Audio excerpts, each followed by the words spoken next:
अजित पवारांनी कसपटे कुटुंबासोबत फोनवरून साधला संवाद. मी तुमच्या पाठीशी, चिंता करू नका. फरार हगवणेंना शोधण्यासाठी 3 पथकं लावली आहेत. अजित पवारांचा फोनवरून संवाद. माझा दुरान्वयही संबंध नाही, अजित पवारांनी केलं स्पष्ट. हुंड्यातील फॉर्च्युनर कारची चावी अजित पवारांच्या हस्तेच हगवणे कुटुंबाला देण्यात आली होती. वैष्णवीच्या 9 महिन्याच्या बाळाचा ताबा वैष्णवीच्या आईवडिलांकडे. वैशाली नागवडे आणि रुपाली ठोबरेंकडून बाळ कसपटेंकडे सुपूर्द.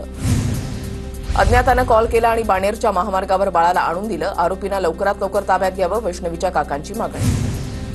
मुलीच्या मृत्यूला जबाबदार असणाऱ्या सर्वांवर मकोका अंतर्गत कारवाई करावी, वैष्णवी हगवणेच्या वडिलांची मागणी.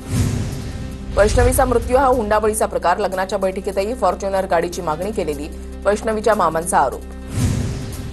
वैष्णवी हगवणेच्या पतीला राष्ट्रवादीतून निलंबित केलंय. राजेंद्र हगवणे पक्षाचे पदाधिकारी नाहीत. राष्ट्रवादीच्या नेत्या रुपाली चाकणकरांची माहिती. या प्रकरणी सुमोटो दाखल, पोलिसांना कारवाईचे आदेश दिल्याची माहिती. वैष्णवी हगवणे प्रकरणातील फरार आरोपी राजेंद्र हगवणे याचा पिंपरी चिंचवड पोलिसांकडून शोध. राजेंद्र हगवणेचा भाऊ संजय हगवणेची बावधन पोलिसांकडून चौकशी.